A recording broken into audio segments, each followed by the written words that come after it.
Well, hello everybody. First of all, I'd like to say thanks for everyone who liked the Stefan Molyneux Dragon Ball Z video. For those of you who are interested, it actually is the most views I ever got on the initial upload in a day. I think it's the most views I got in a 24-hour period for a single video.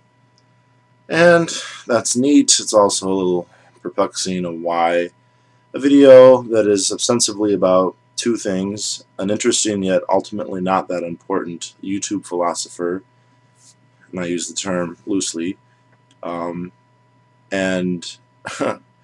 a fictitious hypothetical battle between two non-existent characters, which is even less important, why that would be the #1 most viewed video that I've made. The other one that was close is the Liberal Hypocrite I Rebuke Thee.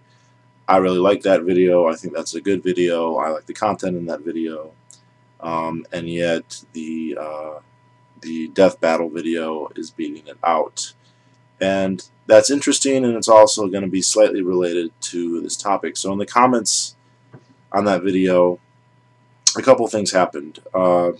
I started actually doing some more reading on Molyneux and on UPB, and just kind of, there's a very interesting website that I'll put in the description on the, it's basically dedicated to getting people away from Freedom Land Radio and critiquing, although not in a malicious way, Stefan Molyneux, and it has a voluminous amount of information about his public demeanor, his public statements, going back to articles he'd written in Lou Rockwell, more than 10 years ago, going to just an extreme detail of his podcasts, and there's a whole thing on the development of UPB, how he started talking about it, his place in the world, and actually that's all very interesting.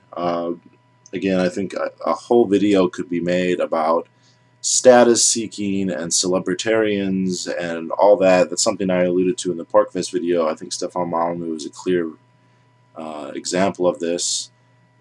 And what really kind of was, I had a very nostalgic though experience doing this, because in the sections about UPB, he talks about the critics of UPB, and by and large these critics are almost all, with a few exceptions, one notable exception and 2 or 3 other exceptions, are YouTube anarcho-capitalists, and most of the people that they mention are people who either no longer make any videos at all, or very rarely make any videos, and they are usually not about politics or libertarianism, certainly not about Stefan Molyneux.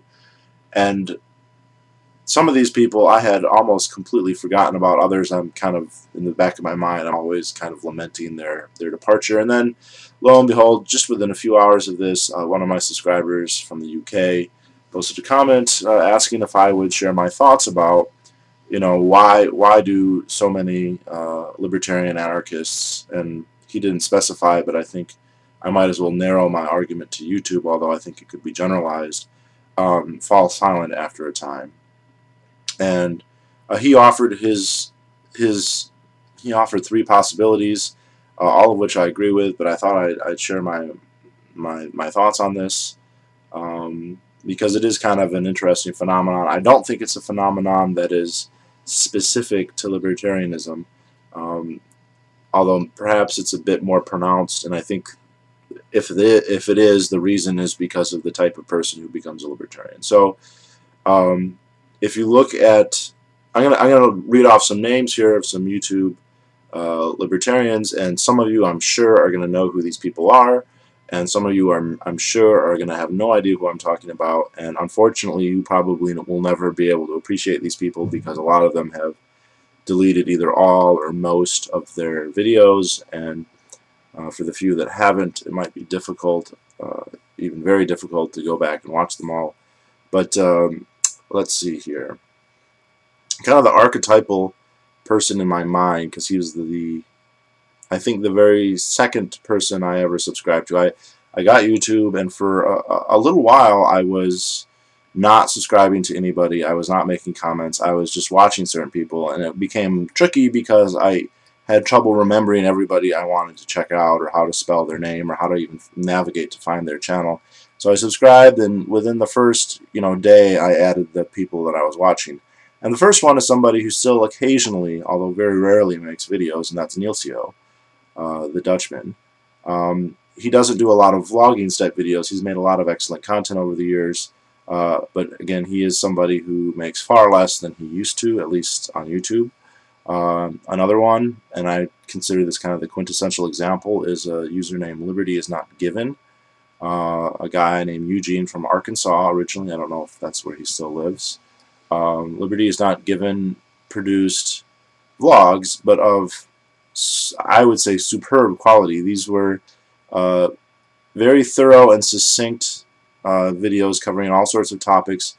His videos would normally be about 4 minutes long, and he would cover a topic like gun control or roads or the argument that we need government because some people are stupid, or the free rider problem, or whatever else, and he would just compose a very, very succinct but still thorough. So not something that kind of wouldn't be laden with examples or elaborate to a great detail, but it would lay it out. And he just was very articulate despite having a very velvety Southern accent and a beautiful singing voice also. And he produced a lot of videos. And one thing that happened with him, and this is sort of a recurrent pattern, is over time he shifted to focus on other things, especially debunking some New Age ideas, and also to debunk Christianity to a more or less degree. And basically the output of videos shrank until it's been a long time since it's produced any years. I mean, years and years. Another one, xomniverse, again, really great, very entertaining, very smart guy. His videos, again, shifted in focus and then petered out. I haven't seen him do a video in probably over a year. And in the last probably 3 or 4 years, it's been very minimal what he's made. Another one that I think completely deleted his channel is a guy named AustroLibertarian, or at least that's how he called himself. Very strong Texas accent from the South. This guy is pretty significant and pretty unknown. He's significant because I attribute him to having converted, or at the very least persuaded, the YouTube user Confederate Socialist to anarcho-capitalism. Confederate Socialist went through many, many different YouTube variations. What was it? The Cult of the Squirrel, Confederate Socialist. When I was first watching him, he was going by the name Stuttles. I think he had other names before that, and they had a dialogue going back to 2007, 2006, or at least 2007, maybe early 2008. And Austro-Libertarian, from my perspective, and I don't know all the details and whatever happened in their thinking, but kind of persuaded fringe elements. That's what he's most well known by. And yeah. And then he was in law school, and I think because of that, for that reason, he basically reduced the number of videos he had. He took down several, then he took down almost all of them. At the very end, he shifted towards more refuting Christianity rather than talking about libertarianism, and I think even those have been taken down. And Fringe Elements is another one. There's Brain Police. There's another one. There's Junior Bacon Chi. There are a whole bunch of more minor ones who didn't produce a lot, but did do good stuff when they were around. I could try and list them all, and I'm still subbed. I never unsub from people unless they make annoying videos, and none of these people did that. All these people simply declined in their output and eventually stopped. There was Aaron, 084, who a few months ago actually just came out with a video just saying, "Hi everyone, I'm still alive. I'm just curious who's still around. Just checking to see who's on my channel." But I think there's a couple things that kind of happen to generalize here, which is not to say everyone has the same kind of development or to attribute causation in every individual cases, but a couple things.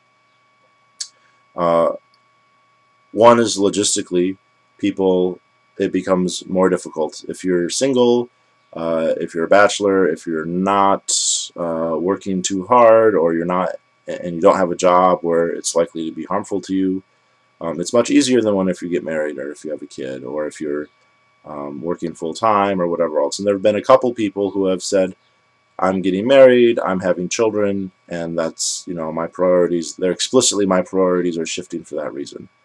I think that's a minority of the cases, because let's face it, even if you have kids, it's not so hard to make a video every once and again. But that is true for some people.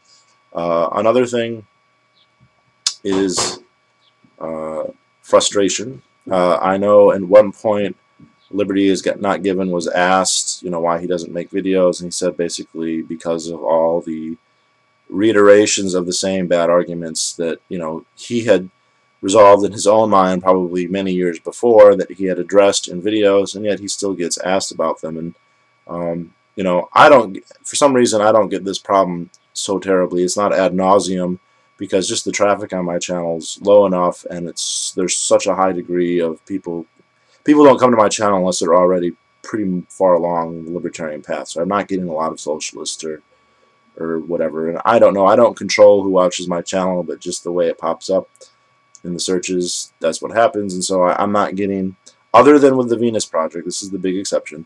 With the Venus Project, I get the same bad arguments, all the time. And it gets extremely tedious, to the point where I don't want to do a Venus Project video. I don't want to respond to these people. I'll make one response, and then I'm not going to do any more comments. I'll let them think that they had a really good comeback with whatever lame thing that they said, because I don't have the time. It's a waste of my energy when it's clear based on one or two responses that they're not thinking analytically or logically, and that it's a religion that they're not going to give up based on anything I type in the comments or say in a video. When they make an initial comment that reflects nothing that's said in the video, that makes no attempt to refute any claim or make any argument that's in the video, but simply to slur and slander, like, it's very hard to take any interest in dialogue with such a person. And in my case, it really has been primarily Venus Project people who have done this. Plus the spattering of, it's funny, the smattering of the people who are convinced you're anti-Semitic, and then the spattering of the people who are convinced that you're secretly like a Jew agent. I have actually recently gotten some troll videos that basically, it shows my ideological leanings, and it lists, all these thinkers, and puts little stars of David next to them, I guess indicating how Zionist I must be. But that's only a peppering. That's not that common for me. But I would imagine if I was getting comments about the roads, like, every day, yeah, it would get old, and it does get old. Another thing is, I've reiterated stuff, over and over again, but some people are just not willing to do that. And that's the case. Now, another thing, people get interested in other things. That doesn't mean they necessarily change their mind and become statists, although that does happen too, every once in a while. But, I remember Junior Bacon Chief, for instance, who made a lot of great content and made a big splash because one of his videos was put on Alex Jones, and I think he even got interviewed by Alex Jones at one point. And, I thought his stuff was great, mostly vlogs, though not exclusively. And then he started to get more interested in things like string theory and rational physics and stuff. I don't fully grasp what he was talking about, so I can't adjudicate it really. But so he started making videos about that, and my guess is that his subscriber base is not going to be too interested in that. I mean, there's things, I mostly talk about what I'm mostly interested in, but there are other things that I'm kind of curious about. I could make many videos about Dragon Ball Z if I wanted, but it's not that important and doesn't need my channel. But anyway, so they get, I mean, when he wants to talk, and I don't even know if he still cares about that shit. I mean, that was years ago, and he just that's what he's interested in now. It doesn't mean he changed his mind about libertarianism necessarily. It just means he's interested in something else, and maybe YouTube's not the venue for that. And I just use him as an example because there's lots of people who that happens to. you know, and I notice even with like subscribers, with commenters, you know, I know a lot of you watch and never comment, and that's fine because I don't comment on most videos. But you know, what are you gonna say? Amen? I mean, if you already agree, what's the, you know, what are you gonna say? Oh yeah, that's true, or yes, I thought that also. I mean, what's the point in saying that necessarily? You know, there isn't a strong incentive to. So, you know, I can totally understand that. Another thing with, and this is what I think libertarians, especially older libertarians, and I think, because I think there's been a shift. Like, libertarianism isn't like this huge thing that's about to take over the country. It's not. I'm not saying this in terms of, you know, the libertarian moment is nigh, as Nick Gillespie kind of spuriously claimed at Porkfest this year, but it definitely has grown enormously since, in correlation with, if not necessarily caused by, the Ron Paul campaigns of 2007 to 2011/12. It definitely correlates with that. Now, it's probably not the only factor. The economy is probably a factor. The atrociousness of the government is probably a factor. Kind of the robust building up of online communities like the Mises Institute and Fee, and even things like social media like Facebook and YouTube, probably for no small reason, you know, have all contributed to a relatively huge expansion of the number of libertarians. And to the point where it's really gone from something that only and especially anarcho-capitalist libertarians. I mean, there's always been that 1% or 0.5% of, you know, okay, yeah, government's too big and the Republicans aren't doing enough about it, so I'm a libertarian. We've gotten past that to a large degree, where there's more people. It's still fringe and it's still certainly minority, but I say it's actually something that's having a certain degree of influence in the national dialogue. More and more people are joining, so you have a lot of libertarians who've only been libertarians for a couple years. Again, and I'll relate this story. I've related it at least 2 or 3 times. When I went to Dartmouth, none of those kids who identified as libertarians were convinced by Ron Paul, because they were just too young. They were 12, 13, 14 when he ran for president. You know, and yet there's a whole bunch of them, relatively speaking. But one thing I've noticed kind of is, if you go back, say 10 years, or not even 10 years, if somebody was an anarcho-capitalist, it's because they had done a huge amount of reading and a huge amount of research, had been probably involved in the movement for a long time. There's a lot of people I've heard will say, oh, you know, I got into Harry Brown and blah blah blah and started reading, or I went to Fee, or I found a magazine, you know, and this is back in the 90s or the early aughts, and that was just a very kind of unusual track for people. Now it's like, oh, I saw a YouTube video, I saw Ron Paul's speech, Joint Campaign for Liberty or Young Americans for Liberty in college. I read, you know, Liberty Defined, and then looked up the books that he had sourced. I mean, I've seen YouTube videos where people have reading groups.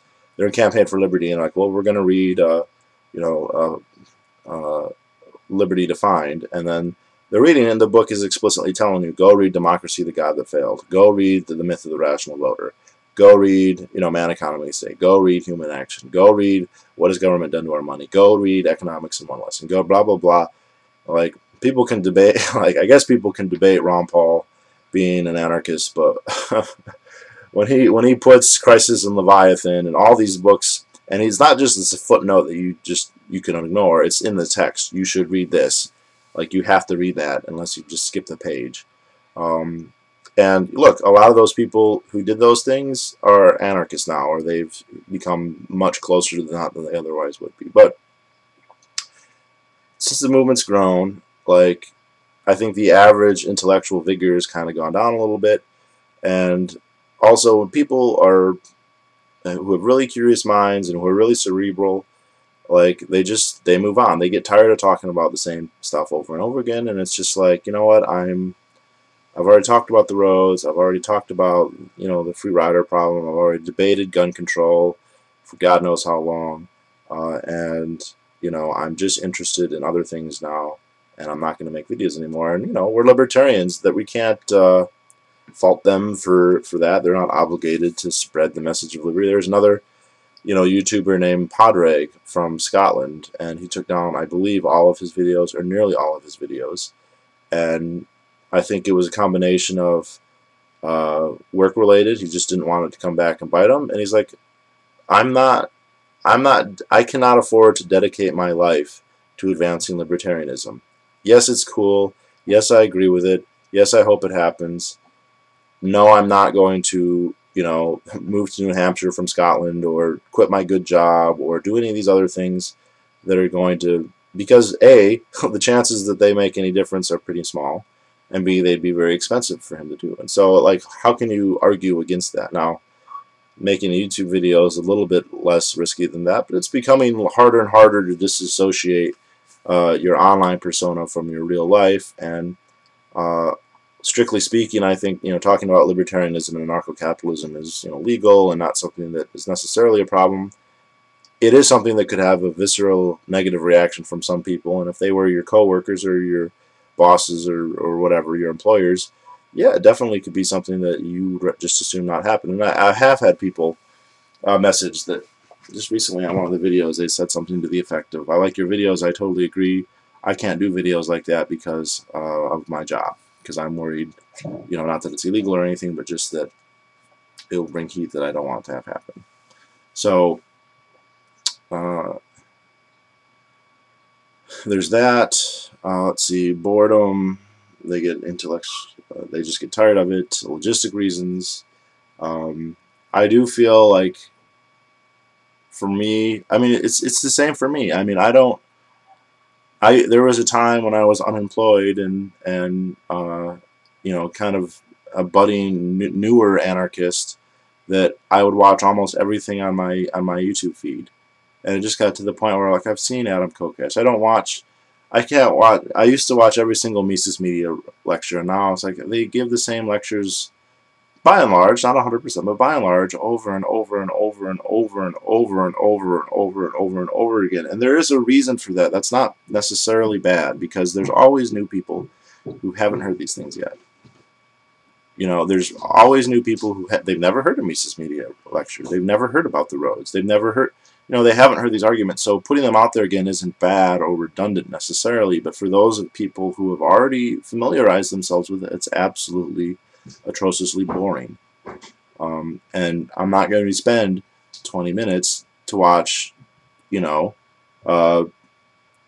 somebody on the Mises Institute talk about the gold standard again, like it's 2005 again. Like, I mean, I saw the Money Masters in 2003 or 2004. Like,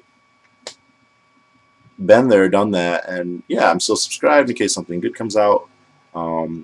It's still interesting to watch Stefan Molyneux make outrageous claims from now and then. He makes good videos too, and so when he's not talking about his own philosophy, which is very rarely apparently anymore. But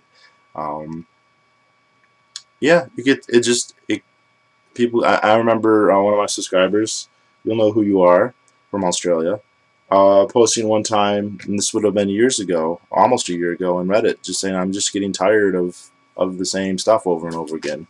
And he flattered me and said he liked my videos. He still watched me pretty much, but that was it. And that he'd actually gone and watched all of my videos, which a few of you have done. A Herculean task at this point, one that I very much appreciate. But I would not blame somebody who, after having done that, got a little bit bored.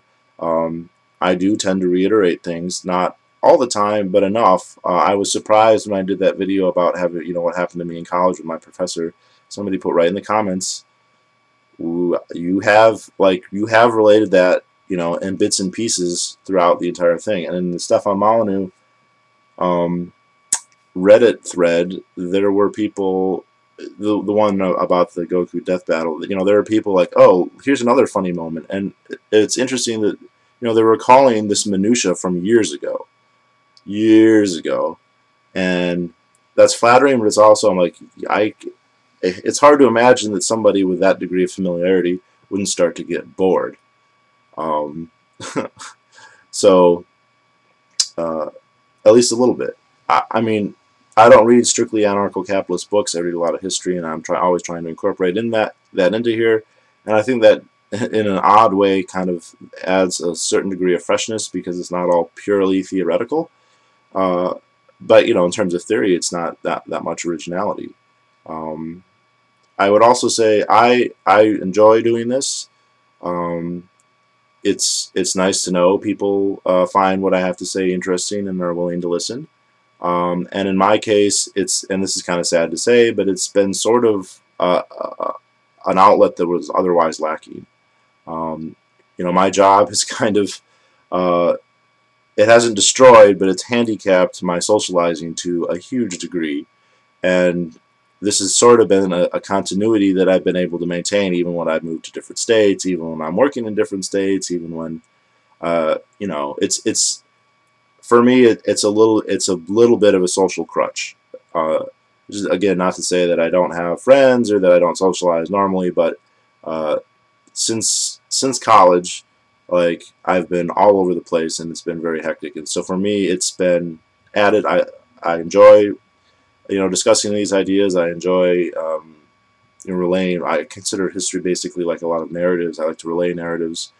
I enjoy, if I wasn't doing YouTube videos, I would still be reading all the stuff that I'm reading. But, I think it is useful to go and put it out there for others to be interested in. I've made a lot of friends on YouTube, and I've gotten a lot of great book recommendations from YouTube, and I've learned a lot of things from YouTube. So, for me, it still holds an appeal. But I definitely could see how a subscriber could get bored, and I definitely could see how, a producer could get bored. And there's also an interesting kind of, as I was referring to before, look how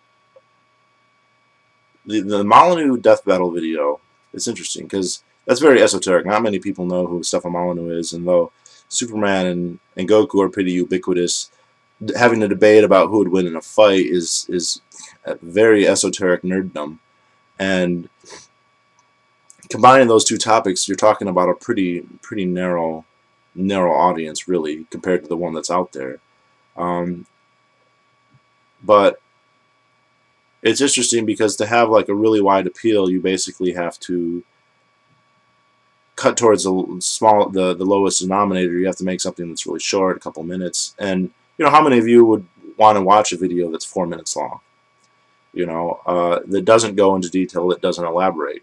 That's interesting and good in its own way, but it's different. I feel like that's already been done, and I just assume talk more at length. But then the problem is then that's just not as popular. It's not going to garner as much attention as something that's only 4 minutes long or 5 minutes long, or is to put in a little swipe, always appealing to popular culture at every self-serving instant. Making a truth about video every time somebody dies, or on Martin Luther King Jr. Day, or whatever other, that, I can't say marketing is evil or wrong or anything, but at a visceral level, I find that, like, revolting, or at least very disconcerting. That's a side topic. So, yeah, I'm going to try, and I'll try and find some of these channels and put links to them here. Gosh, there was one, and the article referenced D4 Sean. D4 Sean, like, he did all the standard videos, and then he slowed down, and then he just did these really stupid videos where, like, I think the last one I actually watched him do, he just wore, like, a fake buck teeth, and was just like, what is it? Like, and then that was the whole video, and it was like, what? And he had written like a very powerful critique of UPB at one point, and he did a narration about the Internet Declaration of Independence, which was excellent. Like, and just, he got bored with it. He started talking about nootropics, and next thing you know, he's not on YouTube anymore. And that was, 6 years ago, easy.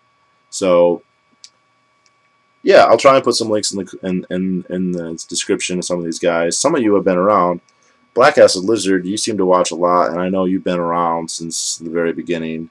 And maybe a few of you other people. The Sauce, I always kind of considered you kind of more medium. in terms of your chronology. There seemed to be a whole second crop. Once, you know, fringe elements, there's it's funny, like you can talk about like dynasties, but you know, when I first started watching, the biggest name was Stefan Molyneux, and within a year, kind of fringe elements they converted to anarcho-capitalism, which I don't believe is his stance anymore. And if, you know, I might be getting this wrong, and if he watches this, he occasionally watches my videos, or at least he occasionally comments. I don't know how often he actually watches. And I've gotten anything wrong, you know, he can feel free to correct me. I don't make any claim to having any like personal knowledge of him or anything. But he kind of arose and became, between him and Molyneux, the most popular kind of anarcho-capitalist on YouTube, and like that was a long time ago. And then like this whole crop of, you know, Spock Talk and the Second Treatise, and In the End I Was Right, and The Sauce, and oh my gosh, so many. And like that was a little bit later, and pretty much all those guys have stopped. And Second Treatise got his front teeth fixed, which apparently changed his mind about anarcho-capitalism. You know, and yeah, it's just kind of slowly developing. And also, I've noticed that there's a lot of anarcho-capitalists on YouTube, but there's not a lot who do a ton of stuff anymore. I don't know if that's because the medium has shifted to other things, or what it is exactly.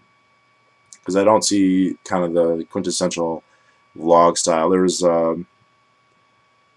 mean, some higher quality production stuff. Bitbutter did some great stuff, and you know, I don't know, he's probably busy with his career or whatever to keep just doing it on charity all the time. His stuff was pretty labor intensive, so it's a little bit more tricky than anything I've ever done.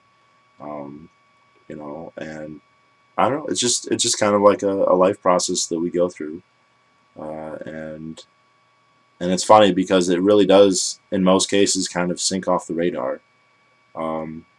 You know, if new anarcho-capitalists are very unlikely to encounter somebody like Libertyisnotgiven, even if his videos are still up. For some reason, for most stuff, there's a pretty short half-life. The only one of my videos that gets consistent high traffic all the time, relatively speaking, is I'm always getting new comments, and I'm always getting new viewers and new downvotes. And I've looked at the stats. It constantly has this constant stream. Most of my videos will basically drop to 0 and get the occasional blip. There's a couple that have a very, very low, kind of 2-3 a day sort of thing. I'm talking about older videos, a couple months old. But you know, my most popular video in terms of total views, by far, by more than a factor of 10, has nothing to do with libertarianism at all. It's about the Order of the Arrow, which is part of Boy Scouts. And for whatever reason, I put that video up. It had like 100 views for over a year, no more than that. And then it just exploded. And somehow the algorithm changed, and it just started showing up in people's searches all the time. And I just constantly get angry Eagle Scouts and angry Order of the Arrow members and angry like 17-year-old boys who, you know, are really like the organization coming and you know, I'm like, oh my god. Why is this my most popular video? Of all the things I would care to get out there, it would not be that. The only one that's even, and then the next most popular one is one about the North American accent. Is nothing, again, not related to politics at all.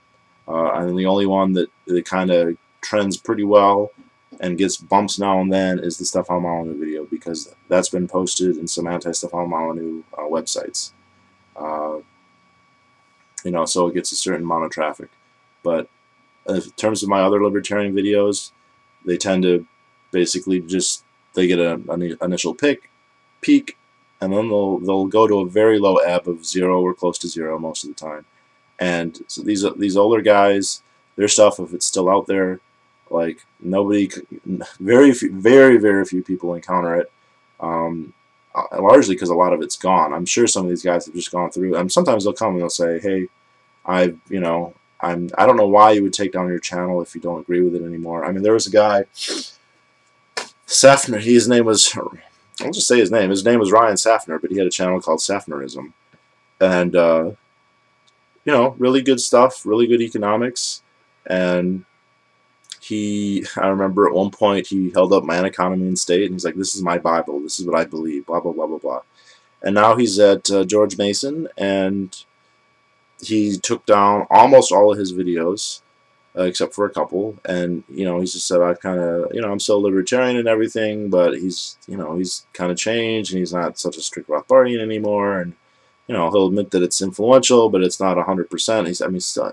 He didn't become like a statist or anything, but he's just, his initial enthusiasm for some particular ideas has waned, and now he's, he just took down a lot of that stuff, and it's like it's gone. Like to me, that's just seems like a waste. Like there's this bit of data, this bit of information that it's not completely gone, because like people who watched it presumably remember some of it. Like I remember some of it, not all of it, but like it doesn't.